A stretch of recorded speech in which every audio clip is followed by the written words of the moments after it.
네, 운전하고 오시기 참 힘든 날씨였는데 얼굴을 뵈니 더 반갑습니다. 아, 이 시간을 사모하고 오셨는데 이 시간에 하나님의 특별하신 은혜가 우리 가운데 가득하기를 좀 소망해 봅니다. 음, 제가 학부 때 역사를 공부하면서 사실 미국사라고 하는 그 미국의 역사에 관한 수업을 들을 기회가 좀 있었습니다. 근데 다른 나라의 역사와 달리 미국의 역사를 배울 때 제 마음 가운데 좀 불편함으로 들어왔던 건 뭐였냐면요. 지금 현재 미국은 강대국이지 않습니까? 그러니까 지금 현재의 미국의 모습을 설명하기 위해서 과거의 역사들을 약간 짜맞춘다라는 느낌을 좀 많이 받았던 것 같아요. 이것들이 역사를 바라보는 시선에 있어서 저를 굉장히 불편하게 했던 기억이 문득 들어옵니다. 최근에 저희 목회자들이 함께 나누기 위해서 읽고 있는 책이 팀 켈러 목사님의 그 목회를 정리한 책인데요. 이 책을 읽으면서도 사실 저에게는 무언가 이런 결과 중심적인 해석이라고 하는 게 약간은 좀 불편함으로 다가왔습니다. 왜 그럴까라는 생각을 했어요. 굉장히 탁월하신 목사님인데 왜 그분의 책을 읽으면서 너무나 이미 이루어진 것들을 통해서 과거에 있었던 일을 좀 소위 얘기하면 미화시키고 좀 좋게 이야기하고 있다는 것이 왜 이렇게 자꾸 저를 불편하게 할까라고 생각을 했는데요. 이 책은 다른 많은 사람들이 그분의 목회를 바라본 것이 아니라 자기가 자기의 목회를 바라보고 있는 시선이었기 때문에 좀 그랬던 것 같습니다. 다양한 사람들이 하나의 사역을 평가하는 책은 아니었다고 하는 것이죠. 하나의 사건에는요, 사실은 늘 여러 가지 관점들이 존재할 수밖에 없습니다. 지금 우리의 관심은 이제 선거지 않습니까? 선거의 결과가 이미 거의 다 나왔죠. 이미 뭐 오늘 조간신문의 헤드라인들은 다 나온 것 같아요. 살짝 보고 왔는데 선거의 어떤 결과를 해석하는 시선들이 다양하게 존재합니다. 언론들은 이제 이 시선들을 이야기하면서 민심이라고 하는 말을 통해서 해석해내려고 할 텐데요. 같은 선거를 경험했지만 승리한 사람과 패한 사람이 이 선거를 바라보는 시선은 완전히 다를 겁니다. 또 같은 선거를 경험했지만 각 정당 에 속해 있는 사람들과 그 정당을 지지하는 사람들이 이 선거의 판세를 해석하는 그 느낌은 굉장히 많이 다를 것 같습니다. 여전히 뭐 심판론 이런 것들이 좀 대두될 것 같긴 한데요. 아무튼 같은 선거를 우리는 했지만 이 선거를 바라보는 시선은 다양한 것이 사실입니다. 신학이라는 학문도요, 이 성경 속에 나오는 이야기들을 어떻게 해석할 것인가라고 하는 부분에 있어서 여러 가지 다양성들이 현재 존재하고 있기에 그 다양성들을 좁혀 나가는 작업들을 하는 거라고 믿습니다. 왜 좁혀야 하냐면 하나님의 마음은 하나이기 때문이겠죠. 그 하나님의 마음을 해석하는 우리의 다양한 시선들을 하나로 모아가는 굉장히 힘들고 어려운 싸움을 해나가고 있는 것이 신학의 영역이라고 생각을 합니다. 역시 우리도 말씀을 통해서 어떻게 하면 하나님께서 이 말씀을 통해서 주고자 하는 메시지가 무엇인지를 선명하게 좀 발견하기 위해 애쓰고 노력하는 것이 또 우리가 하는 이 말씀 묵상이지 않겠습니까? 그렇게 시간들을 좀 보내시면 좋겠고요. 오늘 지금 우리 앞에 놓여 있는 것은 야곱의 스토리입니다. 하나의 스토리인데 오늘 본문은요 굉장히 좀 흥미롭습니다. 어떤 부분에서 흥미롭냐면 한 가지 사건이 있었는데 그 사건을 바라보는 다양한 시각들이 오늘 1절로부터 16절 가운데 등장하고 있기 때문에 좀 그렇습니다. 이전에 있었던 사건은 어떤 사건이었습니까? 야곱의 퇴직금을 정산하는 문제였습니다.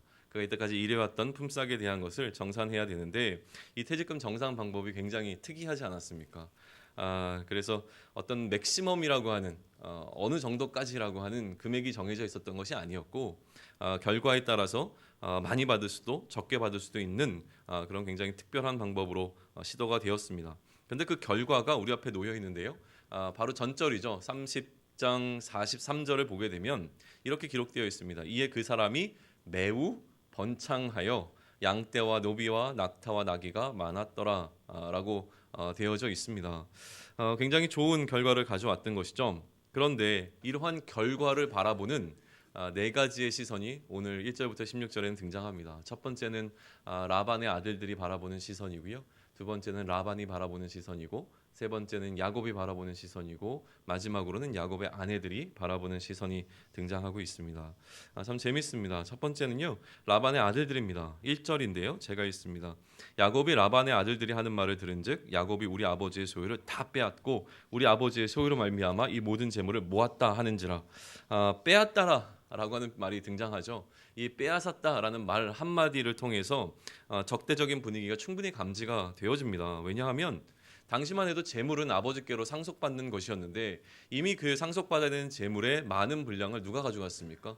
야곱이 가져가니 이 재물을 나눠 가져야 되는 라반의 아들들의 마음에 불편함이 들어온 것은 어떻게 보면 참 당연해 보입니다. 경제적인 논리인 것이죠. 두 번째는 이제 라반의 시선인데요. 사실 2절에 등장하고 있는데 제가 먼저 본문을 읽겠습니다. 야곱이 라반의 안색을 본즉 자기에게 대하여 전과 같지 아니하더라라고 기록되어 있습니다. 라반이 어떠한 마음을 갖고 있었는지 분명하게 알기는 좀 어렵습니다. 왜냐하면 지금은 야곱이 라반을 평가하는 라반의 안색을 통해서 유추해 보는 것이기 때문에 그런데요. 단지 라반의 아들들이 자신을 어떻게 생각하는지를 듣고 난 이후에 야곱이 라반을 바라보니까 왠지 그렇게 보였던 것 같습니다. 야곱은 라반도 그의 아들들처럼 자신을 불편하게 생각하고 있다라고 여겼던 것 같습니다. 아무튼 뭐 야곱이 느낄 정도로 라반에게는 무언가 심리적인 변화가 있었던 것은 분명한 것 같고요. 그리고 우리가 이미 라반에 대해서 좀 알고 있지 않습니까? 그가 얼마나 탐욕적인 사람인지에 대해서 이미 앞서 계속 나왔기 때문에 실제로도 라반의 마음 속에 야곱이 가져간 이 재물의 크기 때문에 뭔가 흔들림이 올 수밖에 없었을 거다라는 것을 유추해 보는 것은 그렇게 어려운 문제는 아닌 것 같습니다. 그런데 이러한 분위기 속에서 뭔가 야곱을 향하여 라반과 라반의 아들들이 적대적인 분위기가 형성될 때쯤 하나님께서 지금 야곱에게 이야기하시는 것이 또 굉장히 흥미롭습니다. 3절인데요. 우리 3절 같이 한번 읽을까요? 자, 시작. 여호와께서 야곱에게 이르시되 내 조상의 땅 내 족속에게로 돌아가라. 내가 너와 함께 있으리라 하신지라. 말씀을 통해서 야곱에게 주신 것은 명령과 약속이었는데요. 명령은 무엇입니까? 돌아가라는 것이었고 약속은 무엇입니까? 내가 함께 하겠다라고 하는 것입니다. 이제 야곱은 이 명령에 순종하게 되어지는데요. 이 명령을 순종하기 위해서 행하는 일들 가운데서 우리는 야곱의 마음을 좀 읽어낼 수가 있습니다. 지금 야곱은 라반과 그의 아들들로 인해서 어떤 위기감 혹은 위협감을 느꼈던 것은 분명한 것 같습니다. 하나님께서 야곱에게 약속하신 것도요, 다른 것이 아니었고 함께 하시겠다라고 하는 약속이었는데 좀 이 어떤 편을 만드는 것이 좀 야곱에게는 필요하지 않았나라는 생각을 합니다. 굉장히 외롭고 좀 고독한 상황 가운데 놓일 수밖에 없는 상황 속에서 하나님께서 그에게 약속하신 것은 내가 너와 함께하겠다는 거였고 그것과 더불어서 야곱은 실제로 자신의 편을 더 만들기 위한 시도들을 해 나가죠. 그래서 선택한 사람들이 그의 아내들이었습니다. 그래서 사람을 보내서 아내들을 불러오죠. 4절인데요. 야곱이 사람을 보내어 라헬과 레아를 자기 양떼가 있는 들로 불러다가 이 일은 이제 자기 편을 만드는 이 일은 은밀하게 진행되어집니다. 들로 불러내죠. 야곱은 아내들을 자신의 편으로 만들기 위해서 라반과 하나님을 세 가지 측면에서 비교시킵니다. 그녀들의 아버지와 하나님을 세 가지 측면에서 비교하면서 아내들을 자신의 편으로 만들기 위한 시도들을 하는데요. 첫 번째는 5절에서 등장합니다. 그들에게 이르되 내가 그대들의 아버지의 안색을 본즉 내게 대하여 전과 같지 아니하도다. 그러할지라도 내 아버지 하나님은 나와 함께 계셨느니라.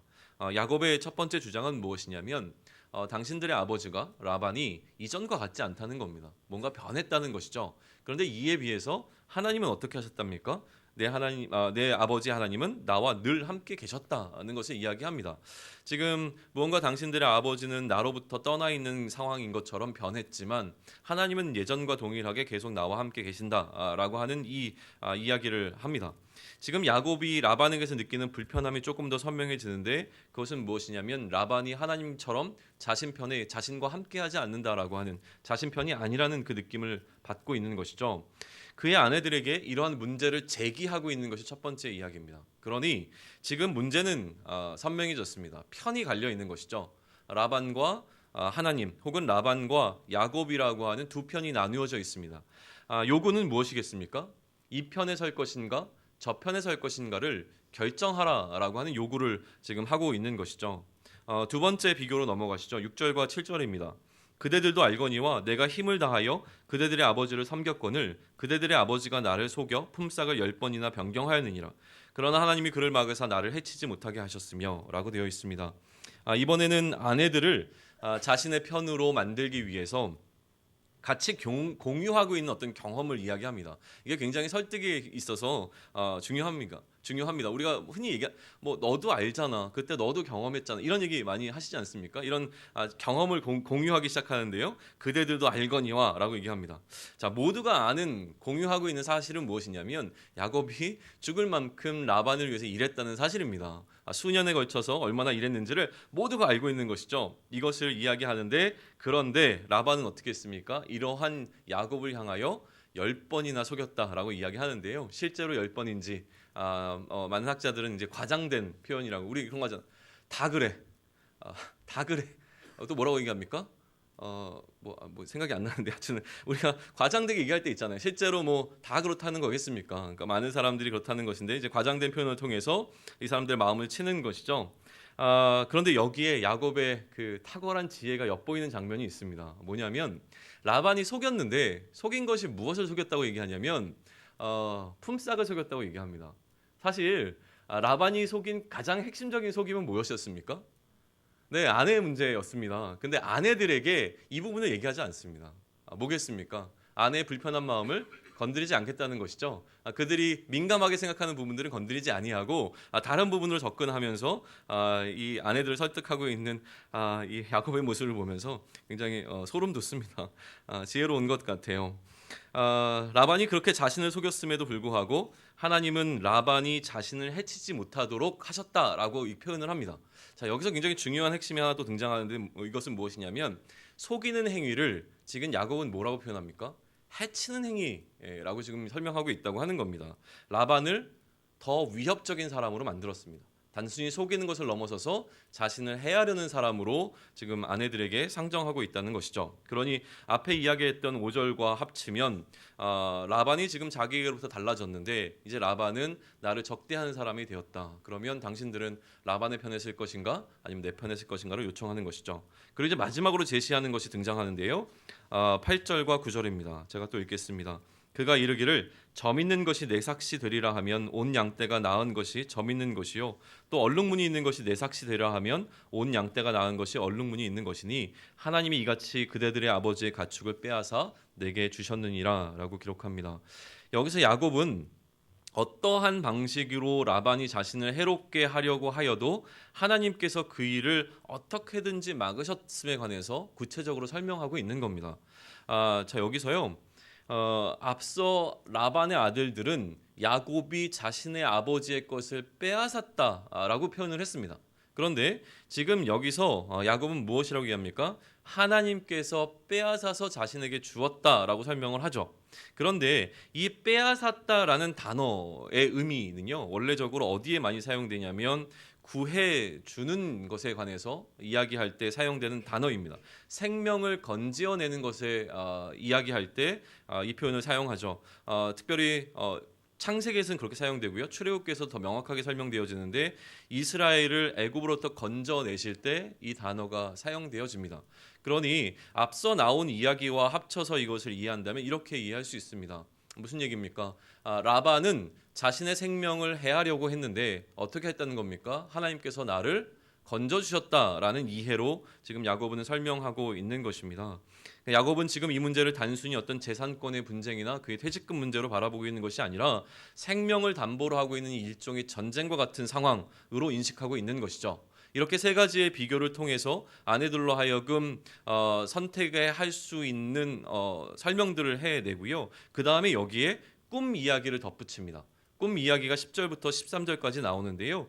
이 이야기를 다 읽지는 않고요. 마지막 13절만 제가 읽겠습니다. 나는 베델의 하나님이라 내가 거기서 기둥에 기름을 붓고 거기서 내게 서원하였으니 지금 일어나 이곳을 떠나서 내 출생지로 돌아가라 하셨느니라. 꿈에 하나님께서 나에게 어떠한 것들을 명령하셨고 마지막에 지금 나에게 주어진 명령이 무엇인지에 관해서 아내들에게 설명하는 겁니다.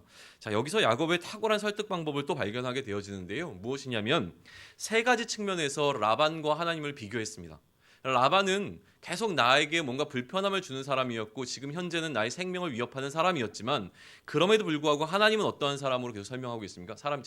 하나님은 어떠한 분으로 설명하고 있습니까? 하나님은 늘 나를 떠나지 아니하시고 내 편에 서서 나를 건지시고 구하시는 분으로 설명해 줍니다. 그리고 난 다음에 그 하나님께서 그렇게 나의 삶을 통해서 나와 동행하셨던 그 하나님께서 나에게 약속을 주셨는데 꿈을 통하여 무슨 약속을 주신 겁니까? 무슨 명령과 약속을 주셨습니까? 떠나라고 하는 이 명령을 주셨다라고 하는 겁니다. 그러니 이러한 상황 가운데서 이제 당신 내 아내들 라헬과 레아는 어떤 선택을 할 것인가를 묻고 있는 것이죠. 그리고 우리는 잘 알듯이 14절부터 16절에 이 라헬과 레아가 어떠한 선택을 하는지에 관한 기록을 마주할 수 있게 되어집니다. 그냥 읽겠습니다. 라헬과 레아가 그에게 대답하여 이르되 우리가 우리 아버지 집에서 무슨 분깃이나 유산이 있으리요. 아버지가 우리를 팔고 우리의 돈을 다 먹어버렸으니 아버지가 우리를 외국인처럼 여기는 것 아닌가. 하나님이 우리의 아버지에게서 취하여 가신 재물은 우리와 우리의 자식 것이니 이제 하나님이 당신에게 이르신 일을 다 준행하라. 완전히 설득이 되었습니다. 그래서 이 아내들은 그들이 이제 바라보는 시선은 오히려 야곱보다도 훨씬 더 좀 깊은 차원에서 이 사건을 좀 다루고 있는 것을 마주하게 되어집니다. 성경은요 우리로 하여금 하나님의 시선으로 어떠한 상황을 바라볼 수 있도록 기회를 여러 번 제공하고 있습니다. 지금 우리가 알고 있듯이 하나님은 에서가 아닌 야곱을 택하셔서 그의 이야기를 풀어가고 계시죠. 여기서 우리는 사실은 결정론적인 접근을 좀 해볼 수 있습니다. 어차피 결론은 야곱이라고 하는 것이죠. 야곱은 어차피 축복을 받을 것이라고 하는 것인데 그렇다면 이 시선으로 이제 야곱을 바라볼 수 있다면 결국 우리는 우리의 삶 또한 이렇게 바라볼 수 있지 않을까라는 생각을 하게 됩니다. 무슨 얘기냐면 로마서에서 바울은 하나님께서 미리 우리를 정하셨다라고 하시고 정하신 우리를 부르셨다라고 설명을 합니다. 이미 하나님 안에서는 우리는 작정된 자들입니다. 그러면 우리는 어떻게 살면 되겠습니까? 이제 이미 모든 것이 결정되었으니 우리의 축복은 보장되어 있으니 이 땅을 막 살면 되지 않겠습니까? 이렇게 생각하는 것이 구원파들의 접근 방법입니다. 우리는 우리의 삶의 결론을 이미 알고 있습니다. 그럼에도 불구하고 우리는 늘 고민하게 되어지죠. 내 뜻과 하나님의 뜻 가운데서 갈등하게 되어집니다. 근데 사실 저는 짧은 삶을 살았지만 이때까지 살아오면서 저의 삶을 지배하고 있는 생각은 무엇이냐면 결과가 나오기 전까지는 하나님의 뜻을 분명하게 또 선명하게 알 수가 없는 경우가 훨씬 더 많고 대부분이고 전부라는 생각을 하게 되는 경우들이 참 많습니다. 야곱의 행동들이 우리는 틀렸다라고 말하는 것은 많은 부분에서 야곱의 행동들을 바라보면서 야곱의 행동들에 대해서 우리가 평가를 내리는 경우가 있습니다. 그것은 하나님이 어떻게 행할 것을 알기 때문에 그렇긴 하는데요. 우리의 삶을 바라볼 때 똑같은 시선으로 바라보기는 참 어려운 것 같습니다. 하나님께서 어떠한 생각이 우리에게 있는지를 모르기 때문에 사실은 많은 부분에서 우리를 힘들게 하고 갈등하게 되어지는 것이죠. 그렇다면 만약에 우리가 야곱이 우리와 같은 심정으로 우리와 같은 성정으로 살아가고 있는 사람이라는 것을 인정할 수 있다면 야곱에게 보이는 많은 약점들이 우리에게도 분명히 보일 수 있다는 것을 인정해내는 것이 필요한 것 같습니다. 그런데 오늘 제가 보는 것은 무엇이냐면 야곱이 갖고 있었던 강점입니다. 야곱이 갖고 있었던 가장 탁월한 강점은 무엇이었냐면 하나님을 향한 믿음이었습니다. 사실 많은 부분들에서 다른 행위들 때문에 이 야곱의 믿음이 굉장히 많이 가려져 있는 것이 사실입니다. 그러나 지금 야곱의 스토리가 계속 흘러가는 가운데 가장 탁월한 믿음을 하나님을 향한 믿음을 보이고 있는 사람은 야곱이라고 하는 것을 우리는 놓치면 안 됩니다. 야곱은 처음부터 계속 그래 왔습니다. 하나님을 향한 가장 완전한 믿음을 보여왔던 것이죠. 형 에서보다 하나님이 세우신 장자권이라고 하는 것이 얼마나 귀한지를 믿음 가운데서 받아들였던 사람은 야곱이었습니다. 오늘 본문 가운데서 아내들에게 자신의 편으로 만들기 위한 설명들을 하지만 이 세 가지의 비교를 통해서 야곱이 하나님을 향하여 어떠한 생각을 갖고 있는지를 우리는 선명하게 보게 됩니다. 하나님을 향한 무한한 신뢰와 하나님의 일하심에 관한 이해가 야곱 안에는 분명하게 있었다고 하는 겁니다. 앞으로 나올 하나님과의 생명을 놓고 버리는 사투의 장면이 곧 등장하지 않겠습니까? 이 장면 속에서도 하나님만이 나의 생명의 문제를 해결할 수 있음에 대한 절박한 심정으로 하나님을 붙잡고 있는 야곱의 모습을 우리는 발견하게 될 겁니다. 그러니 야곱은 좌충우돌하는 것 같고 뭔가 실수를 범하는 것 같지만 그러나 그 마음 가운데 핵심 가운데 그 심중에 굳게 박혀 있는 것은 무엇입니까? 하나님을 향한 신뢰와 믿음이라고 하는 것입니다. 그러니 우리 또한 그 믿음의 울타리 안에서 나의 최선을 다함이 필요한 것처럼 보입니다. 멋모르고 하는 일이 우리의 삶 가운데서 얼마나 많겠습니까? 그럼에도 불구하고 우리 가운데 믿음이 있어야 합니다. 그 믿음은 하나님을 향한 분명한 믿음이라고 하는 것이죠. 이제 야곱을 향한 우리의 관전 포인트는 이러한 야곱을 향해서 하나님이 어떻게 일하시는가라고 하는 것입니다. 이제 떠나라고 하는 명령에 순종하고 야곱은 나아갑니다. 야곱이 나아갈 때 또다시 야곱은요, 자신의 판단으로 일을 진행시킵니다. 그런데 그렇게 일이 진행될 때에 하나님께서 개입하시고 하나님께서 어떻게 하나님의 방식대로 야곱의 삶을 주장해 나가시는지를 우리는 또 발견하게 될 것이고요. 그것이 우리가 야곱의 스토리를 보게 되는 굉장히 흥미로운 관전 포인트가 될 것입니다. 우리는 하나님의 택하심을 받은 자인 것이 분명합니다. 결론 지어진 삶을 살아가는 인생이기도 합니다. 그런데 우리의 삶에 관하여 구체적인 명령을 주시지 않았기 때문에 우리는 각자의 수준에서 판단하고 결정하고 살아가게 되어집니다. 오늘까지 살펴본 야곱의 이야기에서 창세기가 우리에게 주는 메시지는 두 가지라고 생각을 합니다. 첫 번째는 어떠한 상황 가운데서도 오직 하나님께서 함께 하시겠다라고 하는 그 말씀만을 신뢰하며 살아가라고 하는 것입니다. 그 어떤 상황이 세상이 우리를 향하여 등 돌리는 것처럼 느껴진다고 하더라도 누구는 하나님은 결코 우리를 떠나지 아니하시며 우리와 함께 하심에 대한 그 약속을 야곱에게 주셨던 것과 마찬가지로 오늘을 살아가는 우리 성도들에게, 그리스도인들에게 주셨다라고 하는 것이죠. 그리고 둘째는 되어진 일을 바라보면서 이 가운데, 그 결과 가운데 하나님의 일하심이 있음을 우리는 인정해야 하고 그것을 발견해내는 것이 필요하다라고 하는 겁니다. 우리는 지금 걸어가는 과정 속에서 하나님의 뜻을 분별하기는 너무나 어렵습니다. 그러나 되어진 일을 바라보며 하나님께서 어떻게 나의 삶 가운데 개입하셨고 나의 삶을 이끄셨으며 정말 나의 삶에 은혜를 베풀어 주셨는지를 발견하는 것은 오히려 좀 쉬운 일인 것 같습니다. 내 마음이 다른 것으로 가려워져 있지 않다면, 내 마음이 내가 행한 것으로 인하여서 나의 의를 드러내려고만 하지 않는다면 우리는 하나님의 은혜를 발견하는 것을 그렇게 힘들어할 이유가 사실은 없습니다. 그러니 우리의 걸어온 길을 향하여서 마치 야곱이 자신이 걸어온 길을 회상하며 그의 아내들에게 하나님께서 어떻게 자신의 삶 가운데 역사하셨는지를 설명하는 이 설명, 그리고 그렇게 인도하신 하나님께서 앞으로의 우리 삶도 함께 하실 것이 분명하기에 나와 함께 가자라고 권하는 이 설명과 마찬가지로 우리의 삶을 되돌아보며 나의 삶 속에서 역사하신 하나님의 일하심을 우리가 깨달아 알을 때에 앞으로도 여전히 나의 삶 가운데 어떠한 삶의 여정들이 놓인다고 할지라도 여전히 하나님은 나와 동행하시며 이 삶을 또한 이끌어 가실 것이라고 하는 강한 신뢰 가운데 담대함으로 나아갈 수 있을 줄로 믿습니다. 그러한 삶 살아가시기를 축원합니다. 기도하겠습니다. 하나님, 야곱의 이야기가 우리에게 힘이 되어집니다. 우리의 삶이 어찌 이리 야곱과 닮았는지 모르겠습니다. 우리의 생각대로 계산적이고 또 어떨 때는 우리의 멋대로 하는 것 같은 우리의 인생입니다. 그러나 하나님, 우리 마음 가운데 하나님을 향한 그 믿음은 변치 않기를 소망합니다. 하나님을 향한 굳건한 믿음으로 오늘도 나는 연약하고 부족하지만 나의 삶 가운데서 주인 되어 주시고 우리를 이끄시며 내가 부족할 때에 나를 바른 길로 인도하실 하나님의 그 인도하심이 있을 줄로 믿고 신뢰하며 담대하게 살아나갈 수 있는 용기를 허락하여 주시옵소서. 일이 마쳐진 이후에 우리의 삶 가운데서 역사하신 하나님의 일하심을 바라보며 또다시 감사를 올릴 수 있도록 인도하여 주시고, 하나님, 나의 의를 드러내며 나의 욕심과 나의 자랑함을 통하여서 나의 인생을 판단하는 우를 범하지 않도록 하나님 허락하여 주시길 원합니다. 그러므로 말미암아 가득 채워진 그 은혜로 말미암아 또다시 오늘을 살아갈 수 있는 힘과 용기를 얻게 하시고, 그렇게 하나님을 향한 강한 신뢰함으로 이 땅이, 이 세상이 어떻게 나를 도전하든 또다시 뚫고 나갈 수 있는 우리의 삶이 될 수 있도록 동행하여 주시옵소서. 이 모든 말씀을 예수 그리스도 이름으로 기도드렸사옵나이다. 아멘. 하늘에 계신 우리 아버지여,